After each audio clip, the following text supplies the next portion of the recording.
Praise the Lord.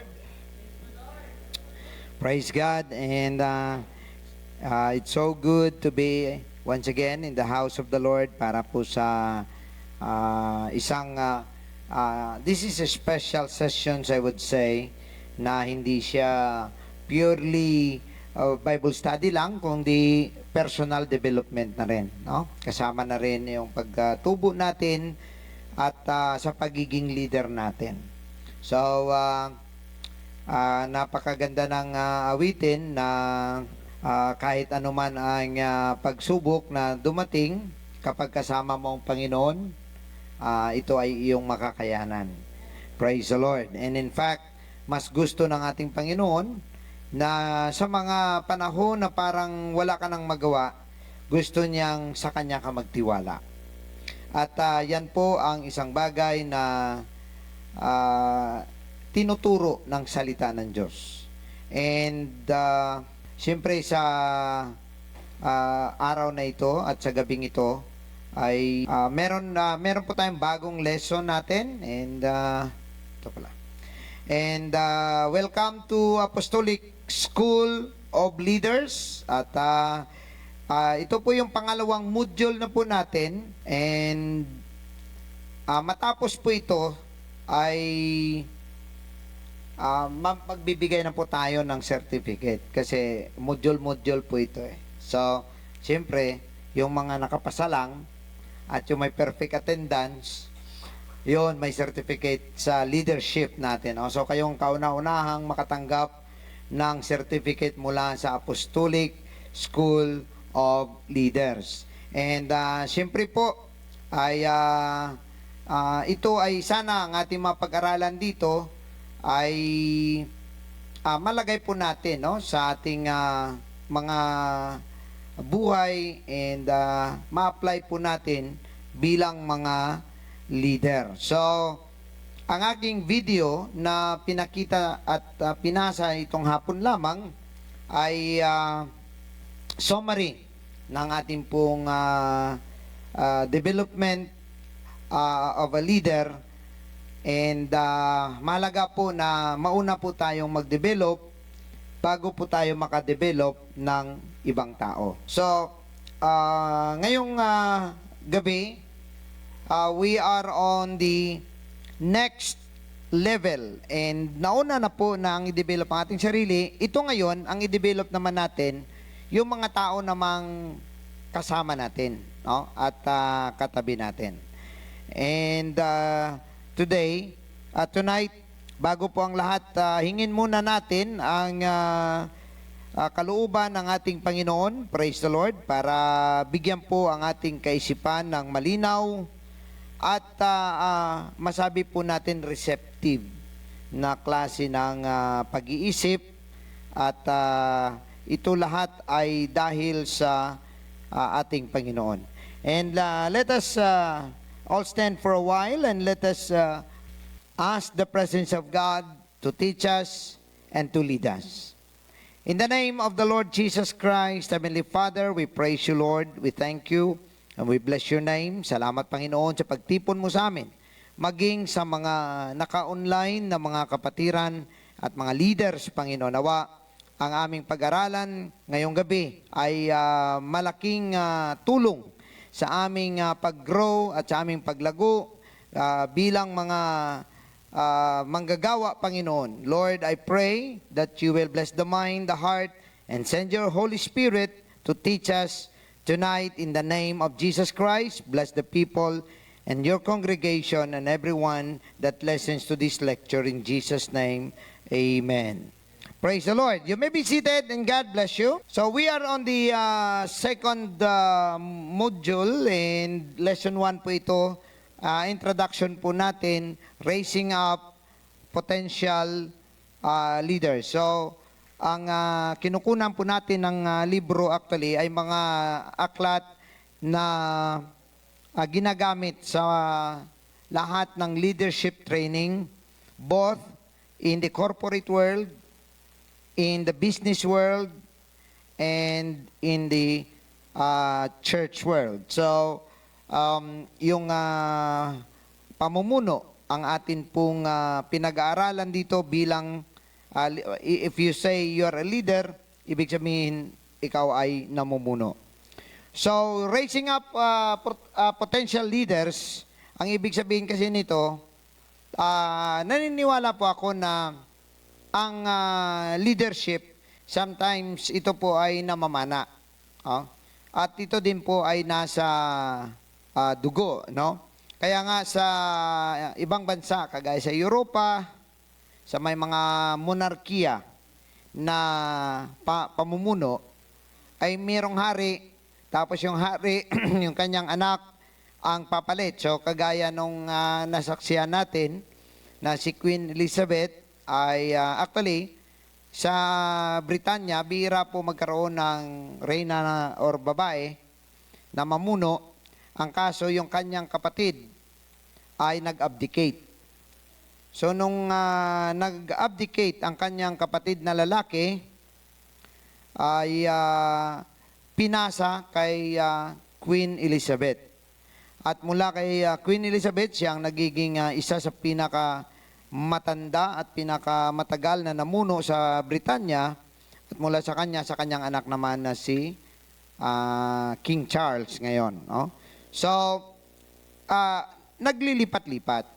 However, dapat nating tandaan na ang bawat isa sa atin, pinakita ko nga sa inyo, na bawat isa sa atin ay leader na kung tutuusin. Because somehow, we influence somebody. Okay? So, pagka naka-influence ka, sumunod sa'yo, meaning leader ka. So, for example, yung kaibigan mo, walang ganang pumunta sa mall. Na-influence mo ngayon pumunta sa mall. At that time, ikaw ang naging leader. Because you influence them to change their decision. So, ganun din po, ang pagiging leader ay hindi dapat marahas. Hindi dapat, actually, ang ibang mga conquerors, mga leaders, talagang susunod ka or mamamatay ka.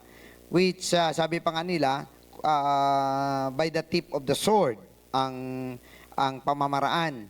So, hindi dapat ang motivation ng pagsunod ng tao, hindi dapat fear, no? Hindi dapat takot.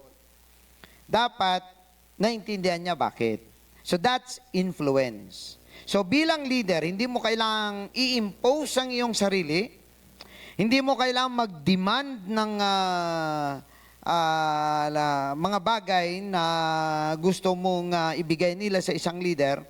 Rather, i-influence mo sila, no? Ayusin mong pag-iisip nila at ang kanilang mga puso, ang kanilang mga pananaw, and then, kusa nilang gagawin ang mga bagay na kahit mabigat ay kakayanin nilang gawin. Alright, so, dito tayo ngayon, sa mga paano ba mag-develop ng mga potential leaders? Dahil ang kagaya po sa akin, I was once also a young people like you, and baguhan lang din sa church, nakaupo lang, nakikinig. And time goes on, kami po ay na-training and then nagkaroon din po ng mga personal development na kung tawagin. Kasi hindi po natin pwede iasa mga kapatid sa ganitong session lang ang ating pagtubo. Dapat, meron din po tayong sariling pagsisikap.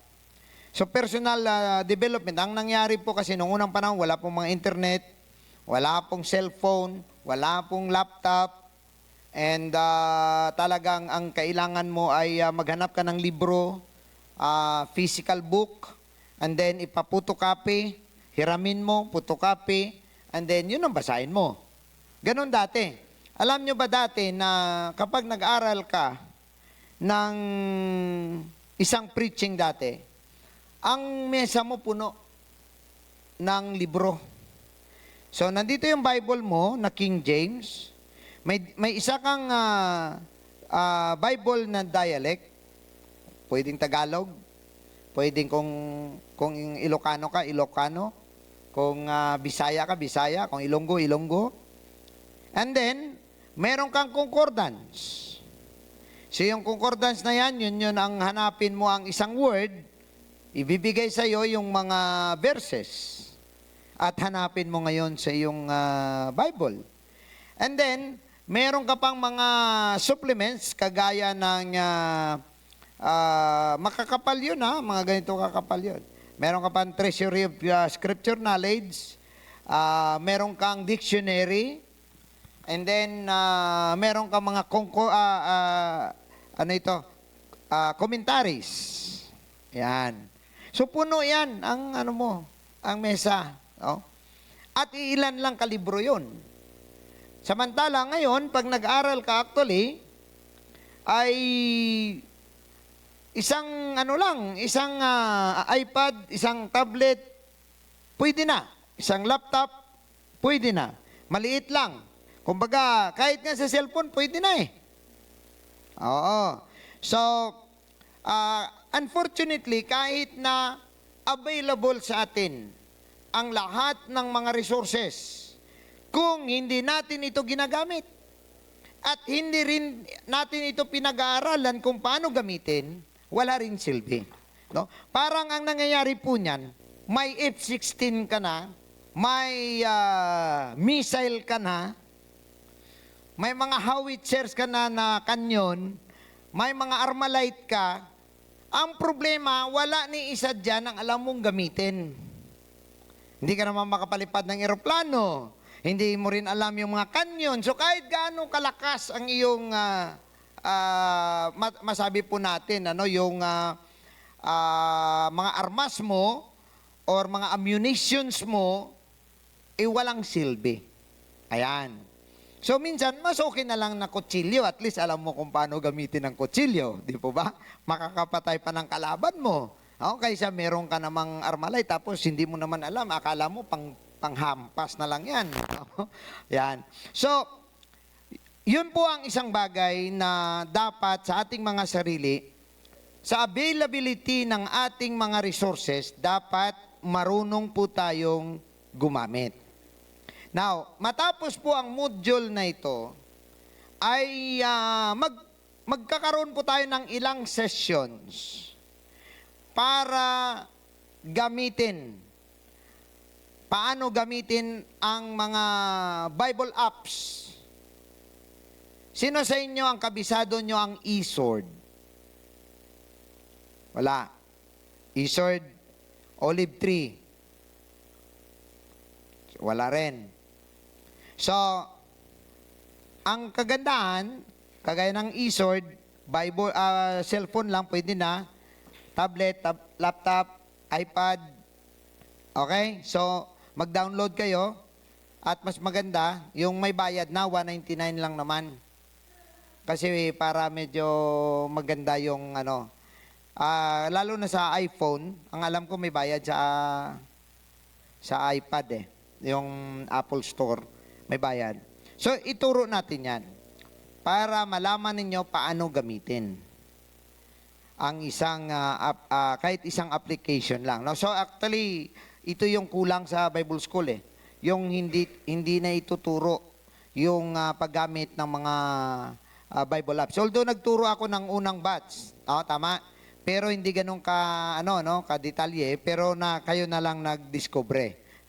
Alright. So, mahalaga po yun kung paano gamitin. At ano ba ang kinalaman ng mga TSK?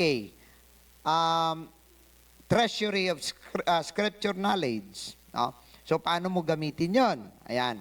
So, bilang leader, hindi lamang na bibigyan ko kayo ng mga principles, rather, also mga technicalities.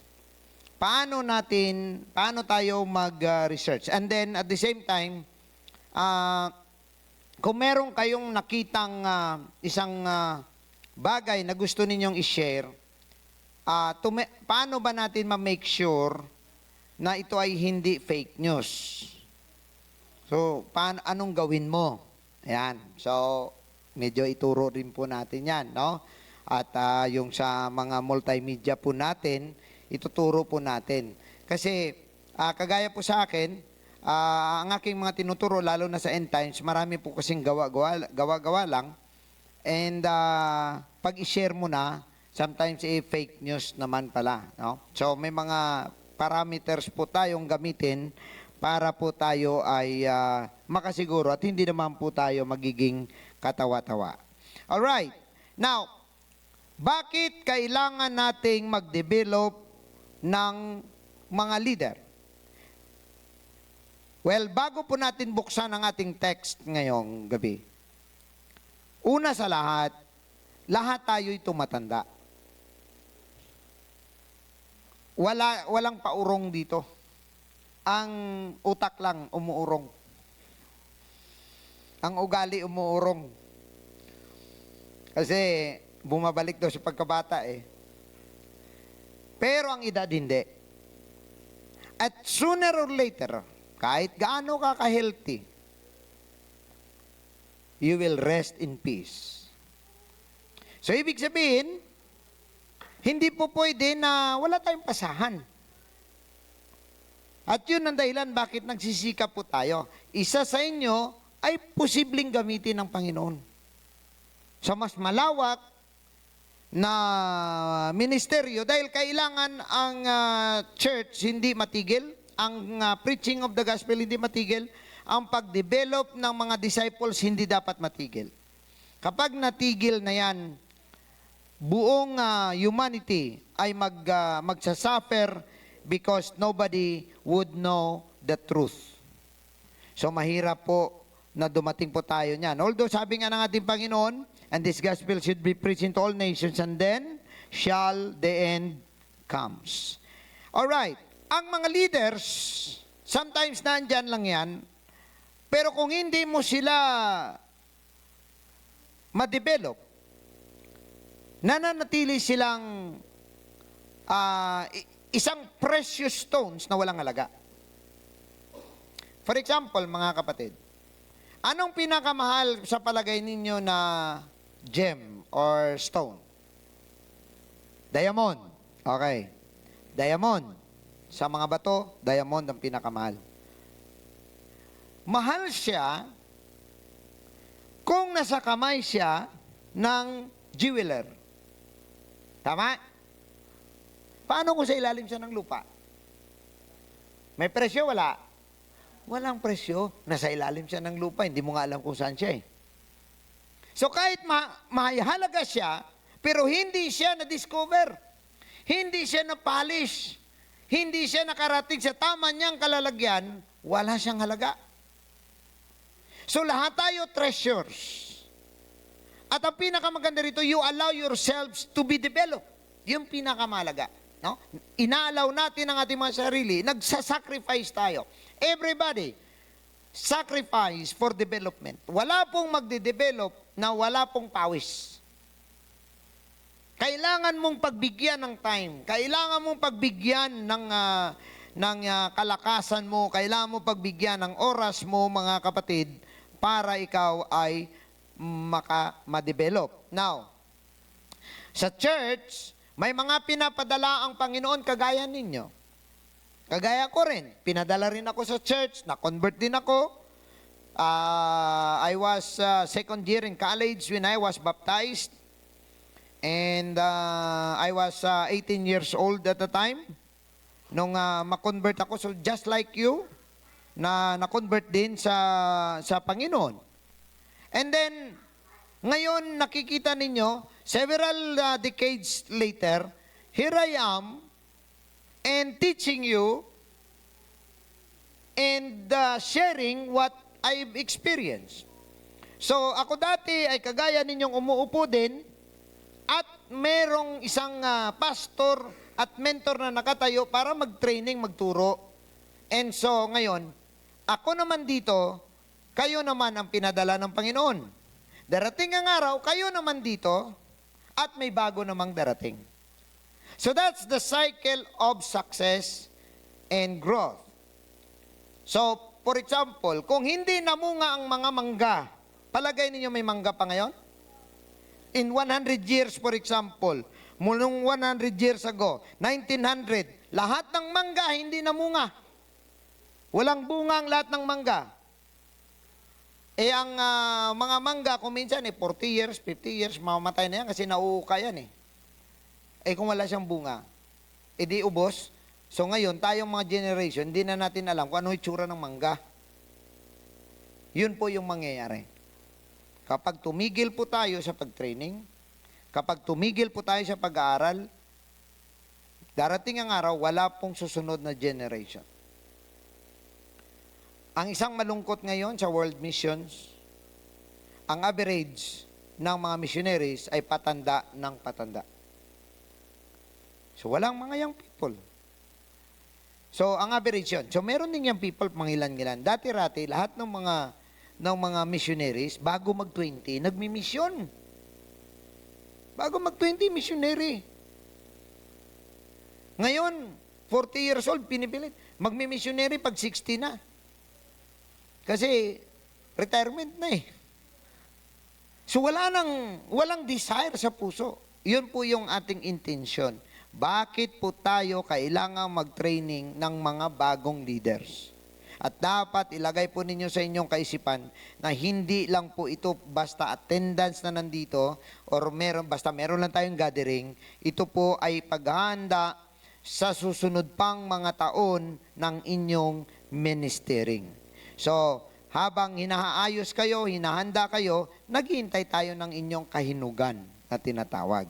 So, hindi naman po pwede po na basta nabuo lang, po pwede na. Now, ang pagtukoy ng mga leaders ay depende sa nakikita sa isang tao. So kung ako, leader ako, may pipiliin akong leader, siyempre ang aking basihan, yung kanyang kakayahan. So hindi ako pipili ng basta dikit lang sa akin or kakilala ko, pipili ako ng may kakayahan. Now, ang nangyari, basahin, mag-ano muna tayo ng isang kwento rito sa panahon ng, ito'y narinig nyo na palagi mga kapatid. Pero dito po, nagkakaroon ng kahalagahan na ang mga leaders ay dapat po madiscover sila at mabigyan sila ng karapat-dapat na mga responsibilities. Basahin po natin sa Exodus chapter 18 at buksan po natin sa sa verse 10. Okay, basahin ko po. Ito ba'y kwento ni Moses nung siya ay lumabas na sa Egypt at sila ay nasa wilderness, bumisita sa kanya ang kanyang father-in-law. Ang tatay ni Sipora, kasama si Sipora at ang dalawang anak ni Moses. At itong nakita ni Jethro na napakaganda na bless, nakita niya, bless na bless itong si Moses. Sabi niya, "Blessed be the Lord who delivered you from the hand of the Egyptians and from the hand of Pharaoh and who delivered the people from the oppression of the Egyptians." Yun pong sabi niya. "Now I know," sabi niya, "that the Lord is great than all other gods, because of what happened to the Egyptians when they acted arrogantly against Israel." So nakita ni Jethro na ang pabor ng Diyos ay nasa mga Israelites. In verse 12, Jethro, Moses' father-in-law, brought a burnt offering and sacrifices for God, and Aaron and all the elders of Israel came to dine with Moses, Moses' father-in-law, in the presence of God. So, pati ang mga elders ng Israel, nagkaroon sila ng salo-salo. In verse 13, the next day, tingnan ninyo, Moses sat down to judge the people. Now, you have to remember na halos 1.5 million adults ang dinidil ni Moses araw-araw. Grabe, no? At ang sabi rito, the next day, Moses sat down to judge the people, and the people stood around Moses from morning to evening. Siya lang lahat. Grabe, one-man band itong si Moses. So, nakita ito ni Jethro in verse, tingnan natin, in verse 14, And Moses' father-in-law saw all that he was doing, for the people. He said, "What is this that you are doing for the people?" Sabi niya, ano ba yung ginagawa mo para sa mga taong ito? "Why do you sit alone or alone sit as judge with all the people standing around you from morning until evening?" Ang sabi ni Moses sa verse 15, "Because the people come to me to seek God's will." So para bang ganito ang nangyari, itong si Moses, nung tinanong siya, mula umaga hindi na siya maistorbo. Mula sa umaga, doon na siya siguro nag-almusal, doon na rin siya nagpananghalian, doon na rin siya pati na siguro yung dinner niya, doon na rin. Tapos ang mga tao nakapila para pumunta sa kanya. So nakita ni Jethro, sabi ni Jethro, ano bang pinagagawa mo sa sarili mo at sa mga taong ito? Ang sabi niya, kasi ang mga tao gustong-gusto ako, lapitan nila ako para humingi sila ng kalooban ng Diyos. So parang ang nangyari actually mga kapatid, typical sa mga leaders na parang ang feeling nila, sila lang ang may kakayahan. Yun po yung magiging problem ng isang leader. And I had been there. When I started the ministry dito, at mula po dito sa Balintawak, nalipat po kami sa Binangunan. Noong napunta sa Binangunan, siyempre hindi na po makapunta yung ilang mga kapatiran. And so, para hindi mantala ang services, kailangang malaman mo lahat. So, nasubukan ko po na ako ang mag-opening prayer. And then pagkatapos, ako po ang magigitara.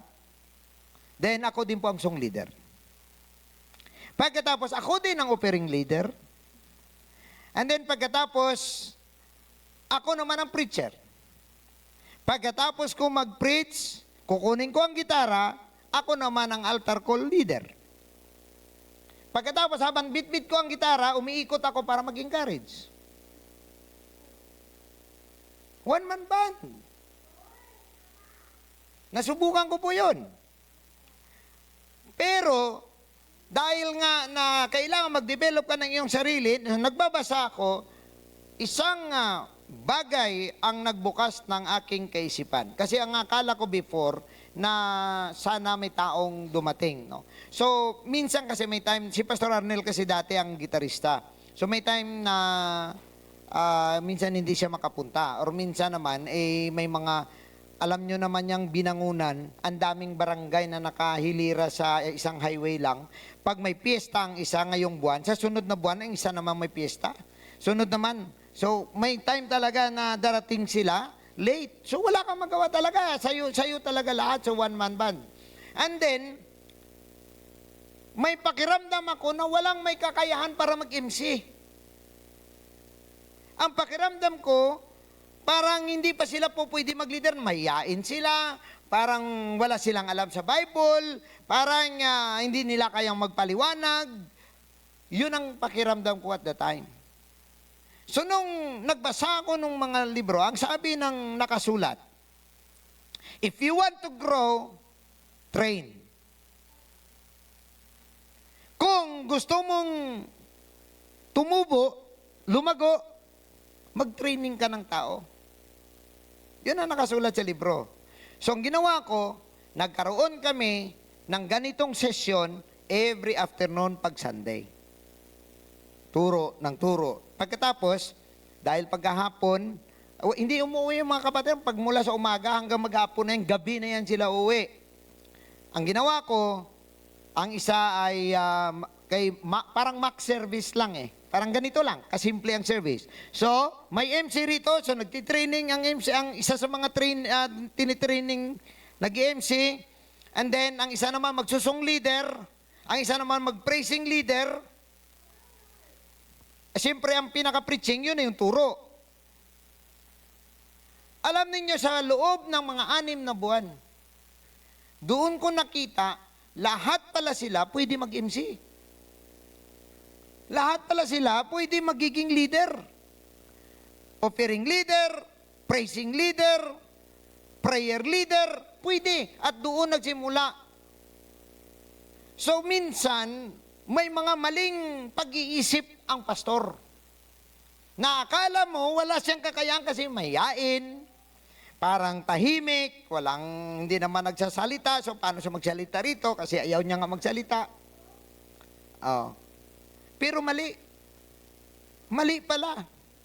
Kasi once na binungkal mo ng lupa, tumutubo lang ng kusa. So ito po ang ganitong sistema. Kaya nga po, ang nangyari, kagaya nga po rito sa nangyari kay Moses, na marami siyang, nasa isip niya na ang mga tao kasi parang akong hinahanap nila yun pa yung klaseng pag-iisip ng pastor, na parang siya lang dapat ang starring. Na parang, minsan proud pa yan pero actually sa totoo lang, minsan napapailing lang ako, pero marami pong mga leaders and pastors na proud sila magsabi na, alam mo naman pag wala ako dyan, ay wala rin magsisimba. Pag wala ako dyan, wala talaga, kaya hindi po pwede na wala ako sa church. Pagka ganyan, hindi ka dapat magmalaki. Kasi ibig sabihin, hindi mo sila na training. Wala kang may ginawa para tumubo sila. Dahil hindi mo sila mapagkatiwalaan. Kaya nga kung tutusin, mga kapatid, we are so glad in our church. Saan ka makakita ng church na ang pastor lalabas siya ng 2 months? Pagbalik niya, may church pa siya. Dahil kung wala tayong mga trainings na kagaya nito, 2 weeks lang, 1 month lang, wala ka nang balikan.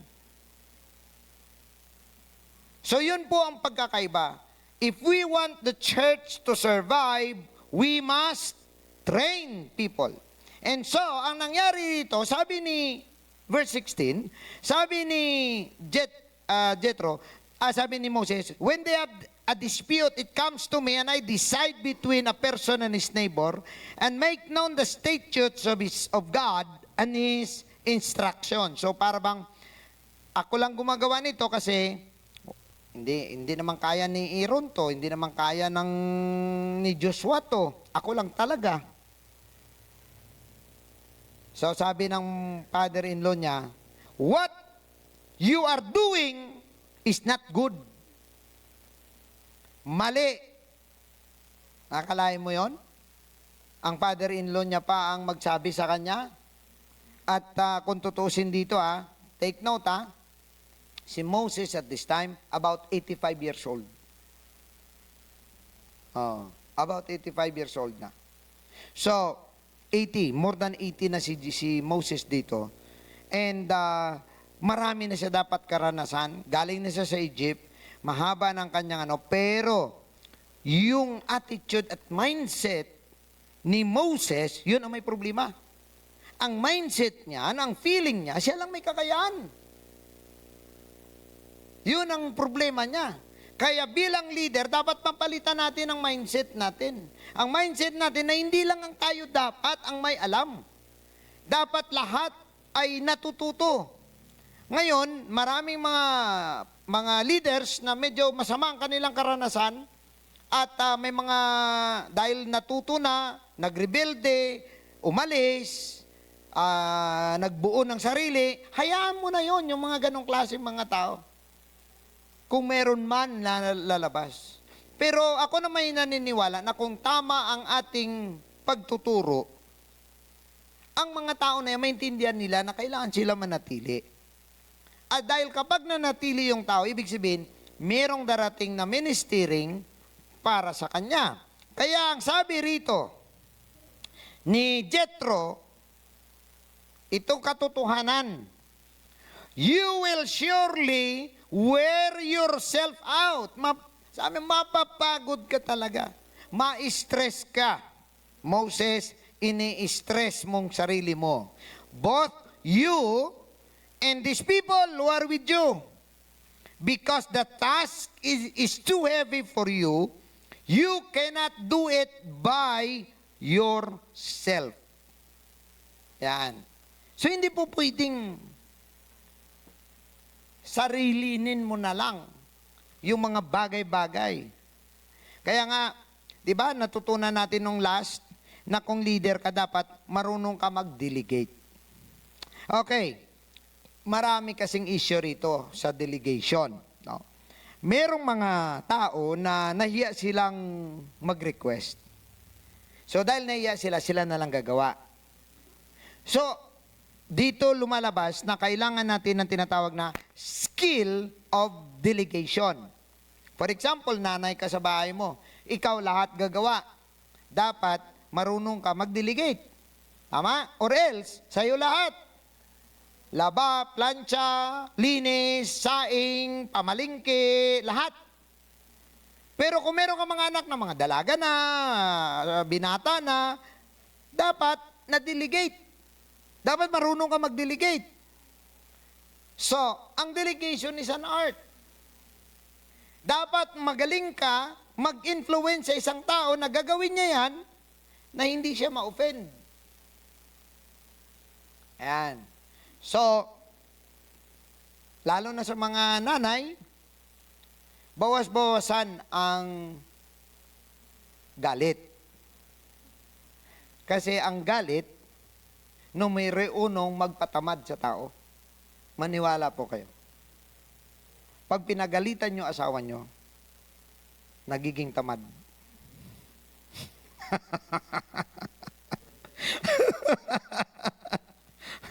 Hello po sa mga naka-online dyan. Kaya nga may art yan eh. May art yan. Kailan pag-aralan mo kung paano mo mapasunod na hindi kailangan na ma-offend ang isang tao. So, the art of delegation. So, itong sabi ni Jethro, sabi niya, the task is too heavy. 1.5 million ba namang katao, mga kapatid? Palagay mo, kalahati lang lagi ang may problema? O sabihin na lang natin, kay 50 mil na lang, 50,000 na lang ang may problem sa isang araw. Yung iba, hindi makapunta kasi mahaba ang pila. So pag pila niya, sunod ang schedule niya, naka-reserve siya for the next week. Sa next week na yan, patong-patong ng problema niya. Kalahating oras o isang oras na ni Moses ang kukunin niya. So palagay ninyo, ganun kadali lang yun? Hindi talaga. Kaya sabi ni Jethro sa kanya, pinapagod mo ang iyong sarili. Kaya po, mga kapatid, marami pong mga pastors, leaders, ang naboburn out. Alam nyo ba na kahit ang seal, alam nyo ba ang seal?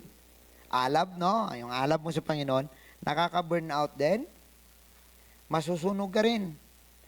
At kapag hindi ka marunong mag-intindi, magiging kalaban mo ang mga tao na yan.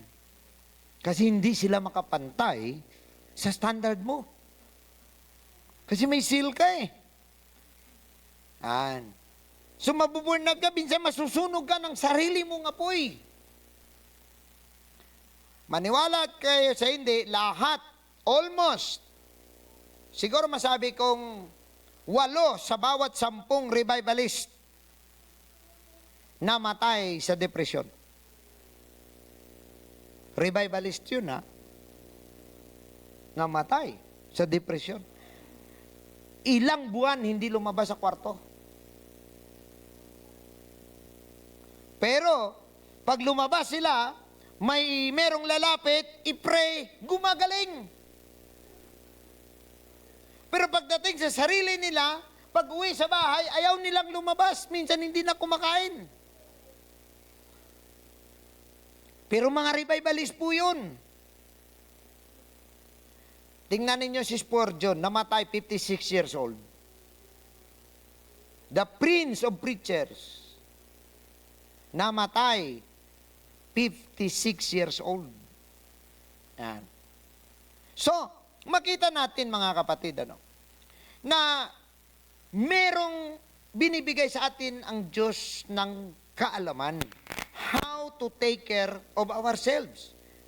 Hindi lahat pwede mong iasa at sabihin mo, bahala ka na, Lord. Dapat sa sarili mo, marunong ka magbalanse ng lahat ng bagay. For example lang kay Moses, hindi ba na po pwede namang sabihin ng Diyos kay Moses, Moses, yung ginagawa mo na yan, sooner or later, mamamatay ka ng sarili mo. Di ba pwede naman? Pero bakit hindi sinabi ng Panginoon? Kasi may mga bagay na dapat tayo ang mag-aral. May mga bagay na dapat tayo ang matuto. Hindi po pwedeng spoon feed lahat. Kaya nga dito nagtuturo tayo, pero sa inyong mga sarili dapat may desire kayo to learn more and to grow more. And in fact, sa akin, sinasabi ko nga, sa dami ng mga pastor na aking na-training, kung tutusin, kung siguro kung ano mo ang listaan ng mga pastor somehow, na mga years na nagkaroon ako ng part ng kanilang training, halos mga 20 na sila ka mga pastor ang na training halos or mahigit pa somehow one way or the other. Pero dapat ang aking laging nilalagay sa kanilang kaisipan, strive more. If you can do better than what I have done, yan po ay isang bagay na ikagagalak, hindi lang ako, maging ng Panginoon. So sa akin, kung may lalabas na pastor na mas magaling pa sa akin, mag-training, magaling it doesn't matter. In fact, mas lalo tayo maging masaya na naging kabahagi tayo sa pagtubo ng isang tao. So dito mga kapatid, kagaya ng nangyari dito, tinuruan si Moses. Sa verse 19, anong sabi ni Jethro? Now listen to me, sabi niya, makinig ka sa akin, papayuhan kita, at ang Diyos ay magiging sa iyo. Ayan, nakita ninyo, si Jethro ay isang priest of Midian na hindi Israelite. Pero may wisdom.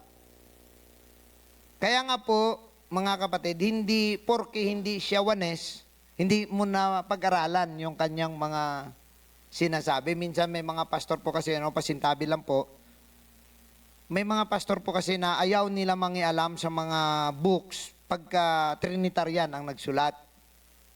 O kaya dapat wanes lang na mga books. Okay din naman yan kung merong available. Pero kung tutusin, alam natin na pagdating sa ganitong mga management at saka mga mga Trinitarian, the best sila. So magkaiba naman po yung doctrine kaysa management. Gaya nga ni Moses, tama doktrina niya. Pero mahina sa management. Si Jethro, mali doctrine, tama ang management. Pero, in-advise ni Jethro, si Moses, sabi niya, you are to represent the people before God and bring the disputes to God. In verse 20, you are, take note, you are to teach them the statutes and instructions and make known to them the way they're to go and things they're to do. Ibig sabihin, mag-training ka. Turuan mo sila. Hindi naman po pwede na, pagod na ako, ikaw naman. Hindi po pwede. Kailangan ang uupo na training. So ang payo ni Jethro, turuan mo kung anong gagawin nila. Ibig sabihin, maging dito ang proseso is, makaproduce ka ng leader kung na-training mo sila. Hindi ka po pwedeng magkaroon ng leader na hindi nati-training. So turuan mo sila na align sa tama, sa statutes ng Diyos, ituruan mo sila kung paano sila, anong sasabihin nila, paano sila magpayo, paano nila solusyonan ang problema, dapat natuturuan sila. Nakakapagod nga lang. Marami po ang umaayaw dito dahil sa totoo lang po, ang consistency napakahirap po dito. Imagine ka dati sa aking karanasan, ako ang doktrinal. Tapos song service, lahat. Then, ako ma-preach. Pagkatapos mag-preach, pag may bisita, kakausapin ko pa. And then, pagkatapos yan, magti-training kami alas 3 ng hapon hanggang mag-alas 5. So, imagine ka kung gaano kabigat ang pag-aaral na kailangan kong gawin para magampanan ko yon sa loob ng isang linggo. Sa isang araw. Isang linggong preparation. Mag-prepare ka ng doctrinal, mag-prepare ka ng preaching mo, mag-prepare ka ng ituro mo sa mga trainings. Nakakapagod. Nakakapagod. Kung tutusin, tingnan ninyo sa lahat ng mga na-training ko, sino bang nakaalala sa akin para magbigay ng pensyon? Wala. Ako pa nga tumutulong minsan kahit may mga churches na sila, malalaki na mga churches nila, mayroon bang nakakaalala na para magbalik ng mga investment mo sa kanila? Wala. Pero hindi yan ang ating tinitingnan kasi. Ang tinitingnan natin, na kung mapalawak lang natin, mapalago natin ang gawain ng Panginoon through these efforts, gawin natin. At yun ang tinatawag nga na self-sacrifice sa isang leader. So imagine ka, hindi lang basta-basta. O tingnan ninyo, nasubukan. Ilan sa mga pastor, nag-training sila ng kanilang workers. 5 years, 10 years, wala pang may ma-produce. Worker pa lang, hindi pa ma-produce as pastor. Ganong kabigat. Ganong kabigat mag-training ng tao. Yan. Sa atin kasi dito, hindi tayo basta-basta mag-ordain lang. Pwede naman Sa iba nga, 6 weeks lang ang training, pastor na. Meron ako narinig nga isang pastor, nagkwentuhan kami. Sabi niya, pastor, sa akin, nagbukas na kami doon sa Bulacan. Sabi ko, ayos, pastor Sinong pinadala mo doon? Di sinabi niya pangalan. Sabi ko, di ba parang hindi pa naman yun worker? Sabi, hindi, nag-training kami. Nag-training ko 6 weeks. Tapos ang training. Ang galing, sabi ko. Galing ng... Parang gusto kong hingin yung module niya kung paano niya ginawa.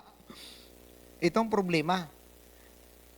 3 months later, 6 months later, tinanong ko siya, pastor, kumusta ang gawain niyo doon sa Bulacan? Wala na, pastor. Bakit? Sana yung pinadala mo doon, yung pastor. Ay, nako. Na-convert sa Trinitarian. Akalain mo yun? So, hindi basta-basta. Kailan patunayan mo talaga alam ninyo sa pagiging pastor? Hindi lang naman ito ang kargahan mo Ito rin. Yung emotions mo, dapat kontrolado mo. Yung pag-uugali mo dapat tama. Attitude mo dapat tama. Dahil kung hindi, along the way, matitigil lang din lahat ng iyong investment. So, ganun kahirap mag-invest sa tao. Sa totoo lang, mga kapatid, in my experience, more than 5 years bago mo pakawalan ng isang tao. Yan ay linggo-linggo na training. So, paano na kung hindi ka nagtitraining? Puro na lang preaching. Walang masama mag-attend sa preaching, pero ang training iba. Kagaya nito, 1 oras at kalahati ito. Diba? Umiinit mga puwit nyo, diba? Umiinit puwit nyo, pero yung mga tuhod ko rito, nanginginig na rin. Pero, on my part, wala akong may ni-expect na kahit na nung balik. Ang aking nasa isip at puso, na dapat magpatuloy na kayo na naman sa susunod na generation, kayo na naman ang magdadala ng mabuting balita at mag-training na naman ng mga bagong mga leaders, so on and so forth. So, yan po ang isa sa mga mabigat bakit maraming mga pastor ang hindi makatraining. Dito hindi naman tayo nagyayabang, pero isang ikinagagala ko rito. Pag ang lahat ng elders natin, pinatawag natin, yung sa mentors and leaders po natin, ilan yan sila? More than 30.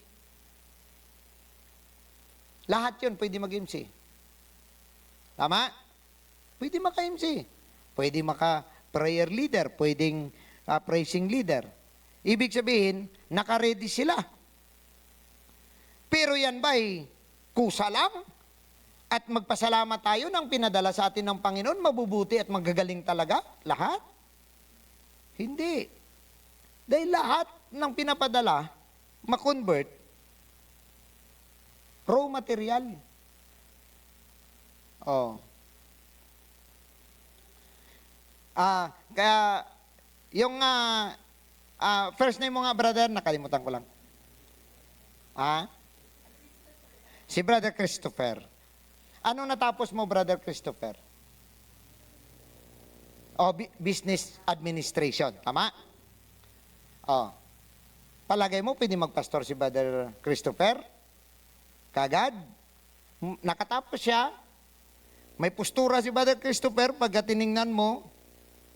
Pero hindi pa po pwede magpastor. Tama?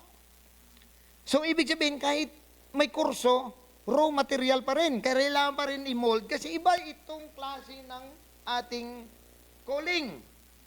So, ibig sabihin, si Brother Christopher, kahit na siya ay nakatapos ng kolehiyo at kahit nakapasa pa ng mga board exam na related sa kurso, for example, kailangan pa rin siya magdaan sa proseso. Yan. Pero itong advantage. Pag ikaw kasi galing ka sa mga university, sa mga colleges, madali kang turuan. Tama? Kasi nasanay kang mag-aral eh. Yun ang advantage. So mas mapapaiksi ang training. Kasi kahit magsalita ko rito ng 2 oras, kakayanin mo. Pero pag ang taong hindi nakapag-aral, ang 1 oras sobrang haba na. Yan. At pag binigyan mo ng mga task, hindi kakayanin kasi ayaw sa pressure. Yan. So, depende, no? Depende sa kalagayan. Pero, wala pong tao na pinapadala ng Diyos na pagdating niya sa church ay ready-made na. So, kailangan pa siya i-mold, kailangan mo ayusin, at yun po ang isa sa mga mahirap na ginagawa ng mga pastor at ng mga leaders. So, pero, hindi po pwedeng hindi turuan. Sabi teach them the status, the instructions, the way to go, and things to do. Alright. Now, sa 21, you are to look for capable men. O, yan. No? Ibig sabihin, may kanya-kanyang level. You are to look for capable men among the people, men who fear God, men of integrity, tingnan ninyo, who hate dishonest gain. Mahalaga po ang attitude. Mahalaga po talaga ang attitude. Kaya nga po sa inyo, ngayon, ang hinahanap ngayon sa mga kumpanya, hindi lang basta mataas ang IQ. Dapat mataas din ang EQ. Hindi ang diaper, ha?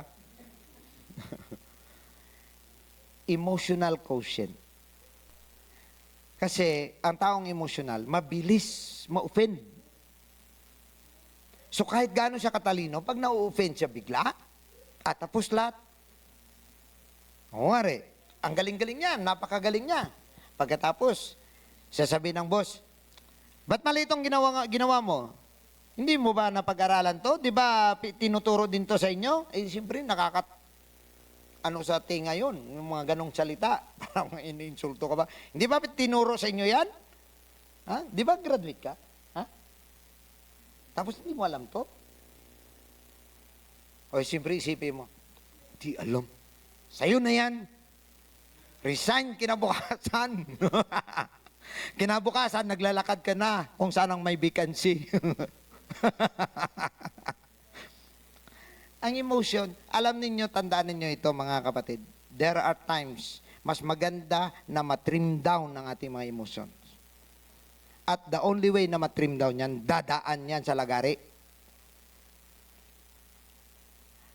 Kahit sa akin, marami talagang emotional na banat na dumaan sa akin. Kahit nung ako young people pa. nakasubok ako mga kapatid, na nirebuke ako sa harap ng kongregasyon, na hindi ko naman kasalanan. One time, ang aking posisyon at the time, Sunday School Superintendent na ako. Ako ang nag-aasikaso ng labas at loob. Mga bata sa labas, adult sa loob. Ako nag-aasikaso. Kaya ang ginagawa ko, labas-masok. Chine-check ko yung mga teachers, chine-check ko yung mga bata, tapos nag-a-attend ako rito sa loob, nakikinig, tapos kung anong kailangan, akong nag-aasikaso. No, ngayon, dumating sa punto na napikon ang aming pastor kasi hindi nakikinig yung kongregasyon. Balisa, may mga gagawin, may mga nahuhulog na bullpen. Napunan nyo yung mga ganong senaryo, yung bang ang mga tao parang may ganyan-ganyan, may mga kung ano-ano, pati yung mga tas-tas ng kanyang damit, nakikita. Tapos yung mga katabi niya, ginaganyan niya pa yung mga buhok, nakita niya yung parang ganoon ang senaryo, walang attention sa kanya, nagalit ngayon yung aming pastor. Pinapakuha niya sa kanyang misis yung manual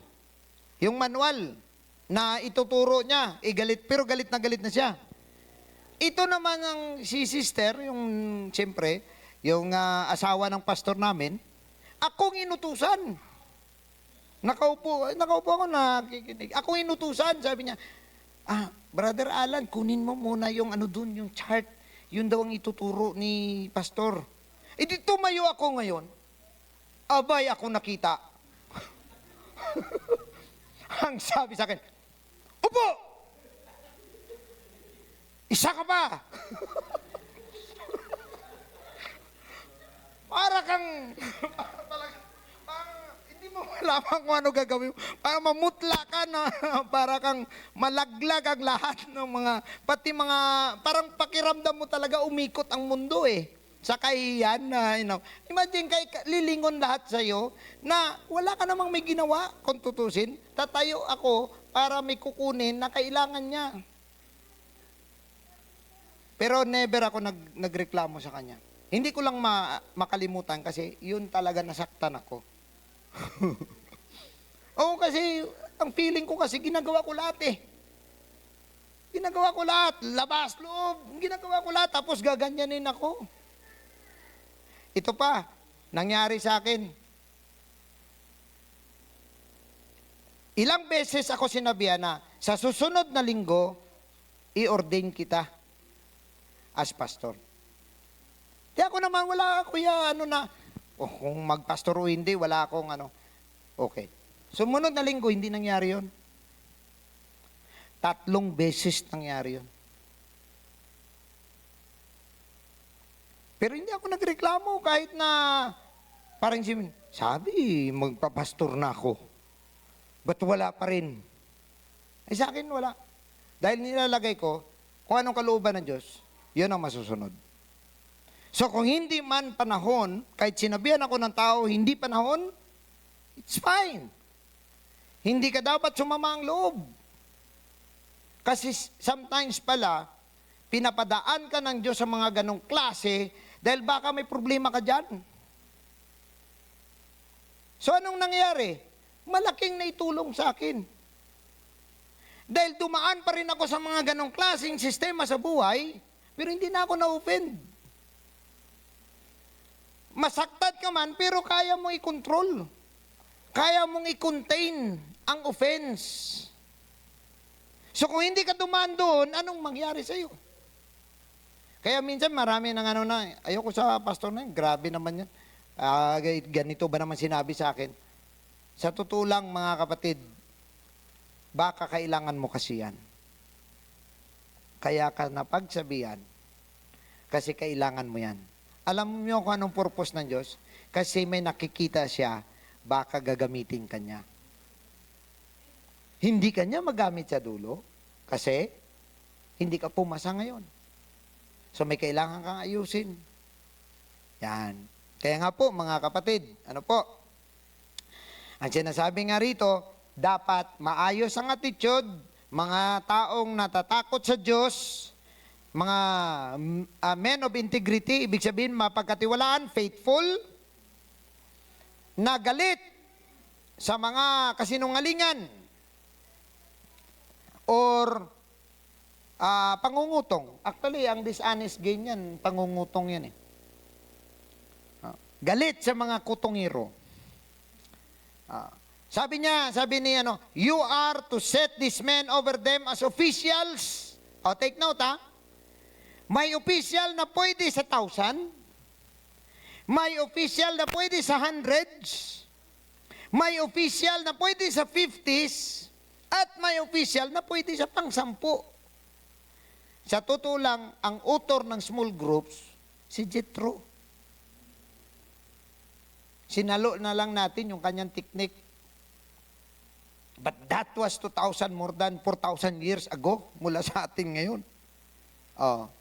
3,000 years ago mula sa atin ngayon. So, dito natin makikita na hindi po pantay-pantay ang atin pong kaalaman at kakayahan. So, may tao na ilagay mo muna sa pang-10, mga pang-10 lang muna, kasi nga, kailangan niya pa mag-training. Ito, medyo maasahan mo na sa pang-100, di ilagay mo sa 100 na grupo. At kasi ang nangyari dyan, hindi naman yung hiwalay ang 1,000, hiwalay ang 100, hiwalay din yung 50. Hindi po ganon. Ang 50 composed of many tens. Tama? Di 5 ka tens, 50, may supervisor. Ito namang 50, dalawang tag 50, may supervisor sila ulit. Or maybe, 500. 10 katag 50, may supervisor sila ulit. At yung mga 500 na yan na hanggang maging 1,000 or kung ilang libo, 5,000 na katao niya, for example, meron naman sila ulit supervisor. So, ibig sabihin, paano kung walang ready? Walang may na-training, walang may programa na ganito. Ayan. So, mga kapatid, tandaan natin na ito po ay isang payo na kiniklaim ni Jethro na galing sa Diyos. Anong gagawin nila? They are to judge the people at all times. Ibig sabihin, hindi na kailangan si Moses mag-time in, alas 6 pa lang ng umaga, magta-time in na si Moses dati. Pagkatapos, ma-time out siya, tagalas 8. Walang overtime. Walang bayad ang overtime. Ngayon, hindi na kailangan. Ang gagawin ni Moses, siya na ngayon ang overseer at pagkatapos, ang kanyang kakausapin, yung mga leader ng thousands na lang. At ang mga thousands naman, ang kakausapin ng mga thousand leaders, mga hundreds leaders naman. Tapos itong hundreds naman, yung mga tag-50s naman ang kanyang kausapin. So, mula doon, kung kaya nila, sabi ni Jethro, solusyonan na nila.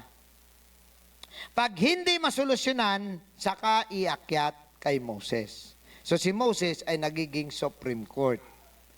Ayan. So, nakita natin mga kapatid, na ganun kahalaga ang tinatawag na training of leaders. Developing leaders around you.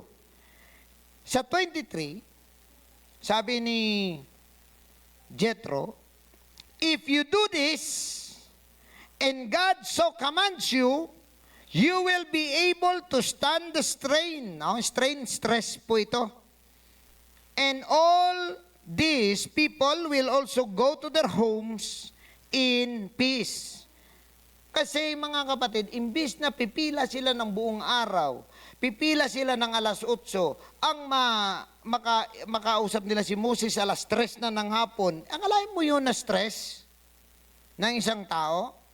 Pero kung pagdating niya, mayroon siyang leader kaagad na pupunta dahil sa 10 lang naman sila. O di pagdating ng 10, di makausap niya na doon. Kung kaya naman na solusyonan doon, hindi na kailangang umabot ng taga sa 50. Kung kaya naman solusyonan sa 50, hindi na kailangang umabot dun sa 100. Di makauwi ng maayos, makapamalingki pa sila, makapamalansa, makapaglaba. Di ba? Kaysa sa naubos ang oras nila ng kakapila. So ngayon, anong ginawa ni Moses naman? Moses listened to his father-in-law and did everything he said. So sinunod ni Moses. Now ngayon, isang bagay ang gusto kong stress dito, at ito ay posibleng ma-apply sa lahat ng mga leader. Ang problema ng karamihan ng leader, pride. Hindi na maturuan. Lalo na kung medyo pantay-pantay lang naman sila, hindi na makikinig. Pero si Moses, mas mababa di hamak sa kanya kung pagdating sa edukasyon, pagdating sa kategorya, mababa di hamak ang kanyang father-in-law. Ang kanyang father-in-law, saserdote lang eh. Doon sa Midian, priest lang ng Midian. Pero dahil tama ang kanyang mga sinasabi, walang pride si Moses para sabihin niya na, sino ka ba para magturo sa akin? Ako graduate, ako 40 years, ako sa Egypt, nag-doctorate, nag-masteral. Tapos 40 years din ako na nasa wilderness, tapos turuan mo ako ng ganyan. So minsan yan ang problema ng tao. Hindi na maturuan. Tandaan ninyo ito mga kapatid. Kahit sino pa yan, kung nakikita mong may aral kang makuha, kunin mo. No need to have pride. No? At yun ang maganda kay Moses. He is a humble man, willing to listen, and willing to accept changes. So ganun din po dapat tayo. Dapat marunong din tayo magtanggap. Actually, kung tutusin, parang rebuke yung ginawa ni Jethro sa kanya eh. Pero imagine ka, mataas na ang kategorya ni Moses. Imagine ka na siya ng leader ng almost 3 million lahat na katao. Tapos, ganyan-ganyanin lang siya. Pero, si Moses naisip niya, hindi, tama ang sinasabi niya. Kailangan baguhin ko rin. So, dapat ganon din po tayo. We accept the change. At ilagay po natin sa ating mga sarili. Now, maring hindi po natin matapos ang ating mga lesson, pero may isang big question sa bawat leader, mga kapatid. Here is the big question for every leader. Am I raising up potential leaders? Now, ang ginagawa natin dito ngayon, dito tayo naka-align. Because we want to raise potential leaders. So hindi ko alam sa lahat ng mga nakikinig. At sa lahat, meron po tayong may 20 na nakikinig. Meron po tayong dito sa loob na more than 20 din. Hindi ko alam kung sino maging leader. This is just sowing seeds. Pag sino ang makatanggap nito at tumubo sa kanyang puso at kaisipan, makabenepisyo siya. So, the point is, our setup is on the setup of raising potential leaders. Now, bear in mind, next slide. Acquiring and keeping good people is a leader's most important task. Kaya nga sabi ni Jethro, pumili ka ng able men, yung capable men. So tayo mga kapatid, isipin natin ito, habang wala pa tayo doon sa antas ng leadership, mag-prepare tayo. Ihanda natin ang ating mga sarili. Ibig sabihin, mag-alam ng lahat ng nalalaman. Kasi ang opportunity, dumarating at anytime. So imagine kayo mga tao na yon, palagay ninyo, naturo lang sila na ito, magaling to. Hindi. I believe na in their lives, sa kanila, nagpapakita na sila ng kanilang skills, nagde-develop sila, and then, nung dumating ang opportunity at tinawag na sila, ready sila. So kung wala pa man ang mga leadership na position para sa'yo, prepare to be a leader. So itong ginagawa natin ngayon. We are preparing. Now, bilang leader, ang una mong important task is to acquire. Ibig sabihin, determine kung sino ang mga good people and you keep them. You keep them. So yun po ang isa sa mga pinakamahalagang task. So now, why leaders need to reproduce leaders? Siyempre, naipaliwanag ko na kanina sa inyo, kaya bilis-bilisan lang natin ito. Number 1, those closest to the leader will determine the success level of that leader. Now, kung gusto kong mag-successful, dapat ang lahat ng tao sa ilalim ko successful din. Hindi po pwedeng ako lang ang mag-success. Hindi ka makarating doon. Kasi makarating ang isang leader sa level na yan kung merong sa ilalim na nakasuporta. Never ka magkaroon. Hindi mo maabot ang mga level kung walang may sumusuporta sa iyo sa ilalim. So, tanda natin that those closest to the leader will determine the success level of that leader. So it's good to be around good leaders because the opposite is also true. Those closest to the leader will determine also the level of failure for that leader. So kung ang tao nakapaligid sa iyo ay hindi mabubuting tao, hindi na training, walang alam, hindi mo sila tinuruan, sila din ang magdadala ng failure para sa iyo. So in other words, the people close to me will make me or break me. Yan.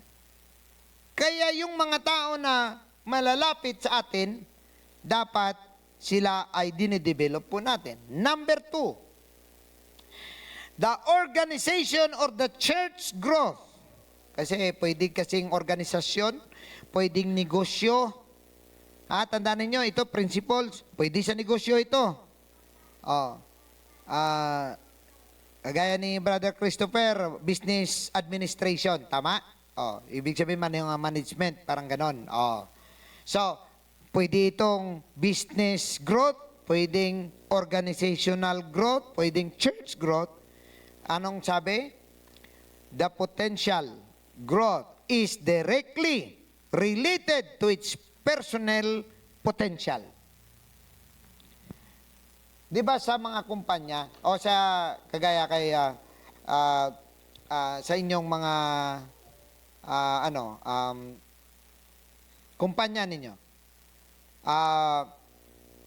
sa inyo, Brother Joey, di ba pinapatraining kayo? Yan. Kasi kung ang ano nila ay alam mo na lahat, pabayaan lang dyan sa trabaho. Pero bakit pinapatraining? Because ang sekreto ng success na andun sa mga taong nakapaikot. So kung i-develop mo sila, matidevelop lahat. At kapag lahat ay nade-develop, pati ikaw na leader na de-develop. So ang antas at ang level ng iyong success at growth nakadepende sa klase ng mga tao na meron.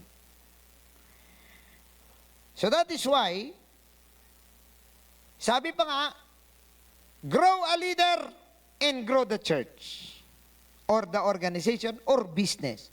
Grow a leader, grow the business. Grow the leader, grow the organization. The same way in the church. A church cannot grow without until its leaders grow within. Okay? Naintindihan niyo ang ibig sabihin po? Hindi ka maging successful sa labas hanggat hindi mo muna inayos ang loob. Nasa atin. So kagaya niyan mga kapatid, paano ba church natin mag-grow? Hanggat hindi po mag-grow ang loob, wala pong tsansa na may papasok mula sa labas. May papasok man, lalabas lang din yan ulit. Okay? Now, number 3, potential leaders help carry the load. Oh, kasi siyempre, kagaya niyan, for example, kailangan natin mag-online. Ako pang kailangan dyan, tapos ako, tatakbo ako rito, tapos pag may problema, babalik ako.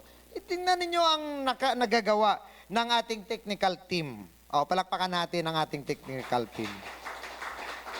Hindi totoo. Kahit na andun ako sa Italia, sinasabi ko lang sa kanila, pwede nyo bang magawa ng paraan? Paano ba magawa ng paraan? Tapos maya-maya may mga suggestion na sila. So hindi na ako mag-iisip. Ganun kahalaga kapag meron tayong mga leaders. So for example, hindi ako pwede mag-Bible study. Sasabihin ko, minsan si Brother Juby, minsan si Brother Jennifer, sasabihin ko, pwede ba kayong mag-Bible study? Pwede, Pastor. Okay, kung hindi sila na training, paano sila rito? Paano sila tumayo rito? At kung wala silang alam, anong sasabihin nila? Blah, blah, blah. Hindi ba? Yun po, no? When you develop leaders, nagbabawas ka ng load. Ayan. Gagaya for example, sa bahay, ako lang ang driver, di ba? Ngayon, nandito si Brother Roniel, driver siya. Di kung, dahil marunong siya mag-drive, imbis na akong pupunta doon, siya na pinapapunta ko, di ba, hindi na ako maistorbo? Yan. Ganun po yun ang halaga ng potential leaders. Sabi pa nga, the best way to go along, sabi ni President John F. Kennedy, the best way to go along is to get along with others. Meaning, para makaabot ka ng malayo, dapat ikaw ay maayos din sa iyong mga kasama. Now, next slide.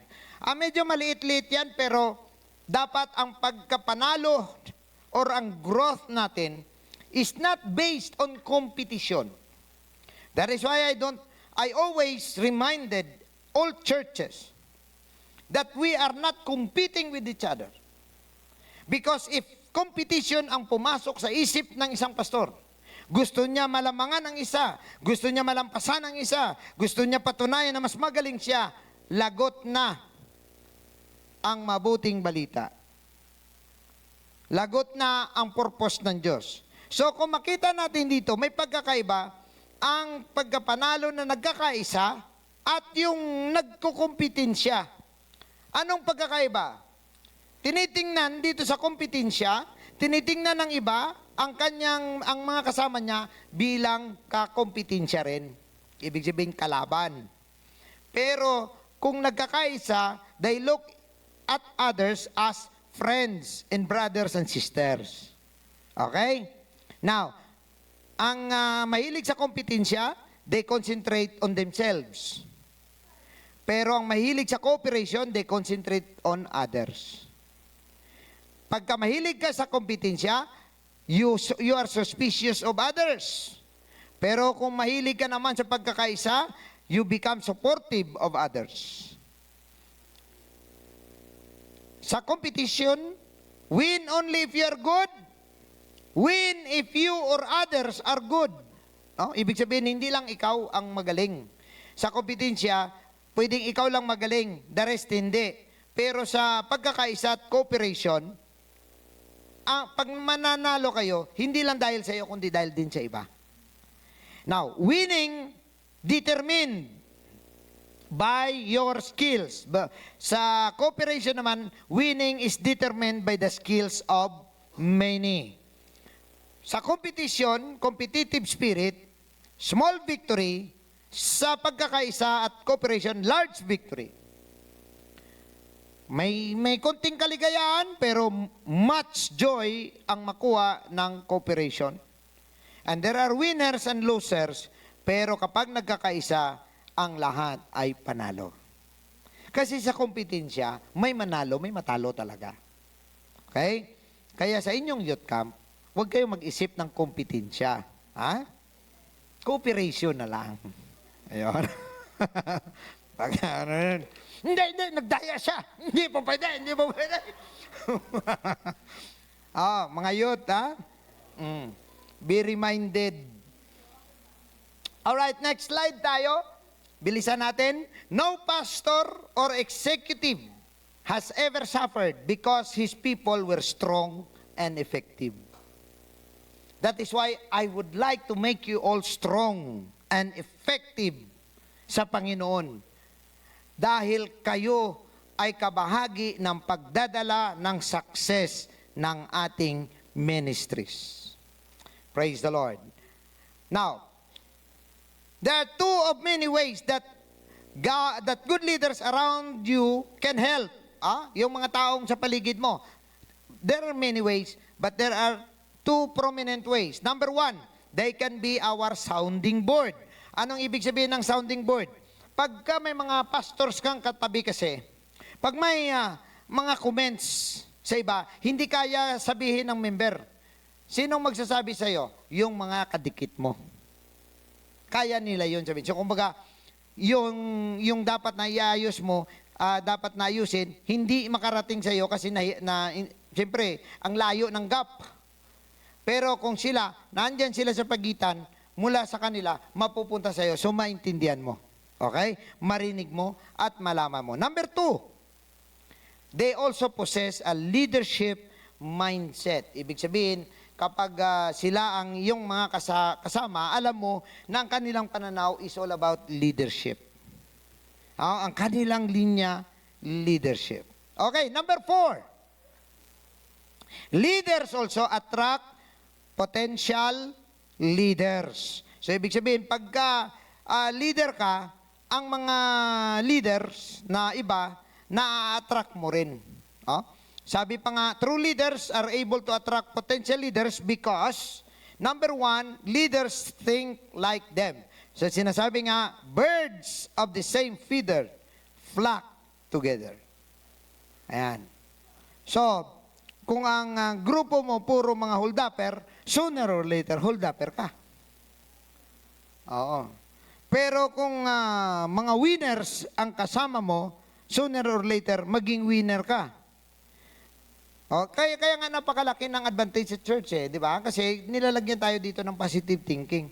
Nilalagyan tayo dito ng pag-iisip na kaya mong labanan ang mga mangyayari sa buhay mo. So sa labas wala yan sila. Wala silang opportunity para ang isip nila maggumalaw at magtrabaho. Now, leaders express feelings that other leaders sense. Ibig sabihin, siyempre, parehang pakiramdam, leader ka Kaya pagka mga pastor ang mag-usap-usap, iba rin ang usapan nila. Leaders create an environment that attracts potential leaders. So, ibig sabihin, gina-create kasi ang environment of development. Hindi siya kusang nangyayari.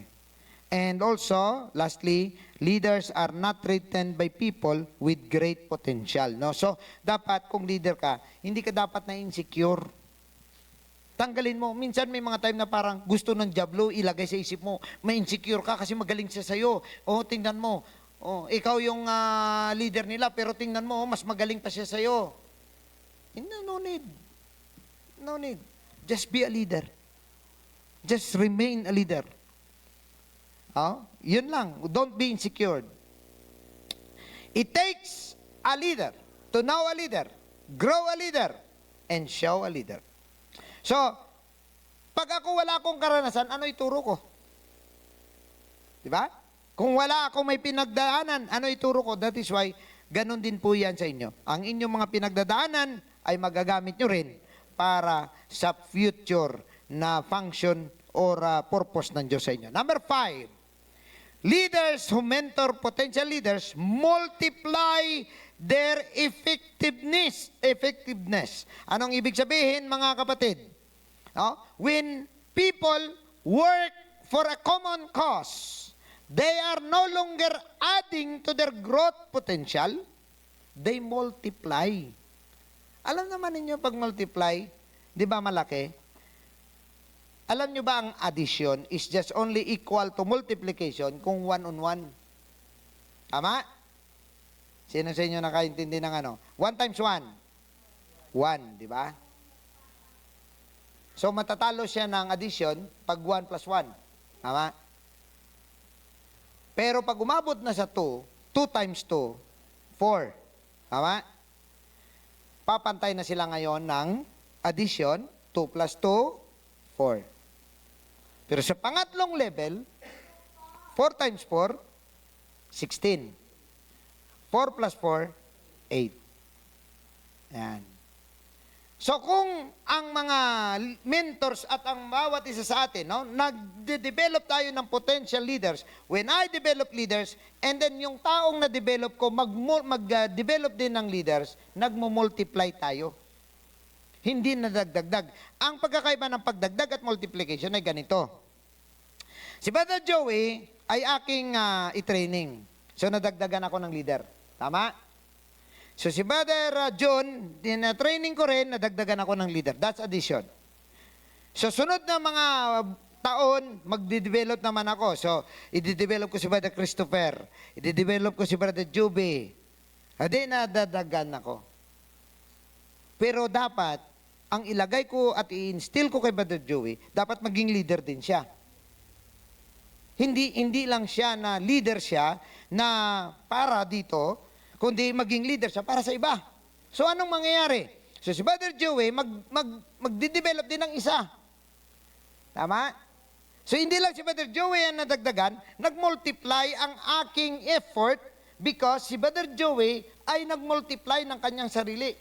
Ganon din si Brother John.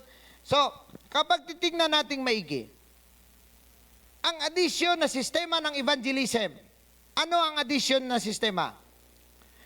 Bawat isa sa atin magdala lang. No? Kumari, magdadala lang tayo. So, wala tayong responsibility. Ang mangyayari is kung sino lang magdala. That's addition. So, ibig sabihin, sunod na linggo, may 3 tayong bisita. Addition. Nabaptize ang isa, addition. Tapos, the same, kumari, Sister Christine, nagdala ng 3 bisita, ang 2 nabaptize. Sumunod na linggo, Sister Christine, nagdala ng bisita. Sunod na linggo, nagdala ulit siya ng bisita na baptize. The rest, wala. Addition lang.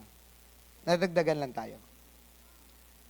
Pero, kung ang bawat isa sa atin mag-desire na mag-reproduce, nagmo-multiply tayo. So, ibig sabihin, ilan tayo rito? Kung nga, sabihin na lang natin 20, for example lang, no? 25. Sa susunod na buwan, kung meron ka lang isa, dapat 50 na tayo. Tama?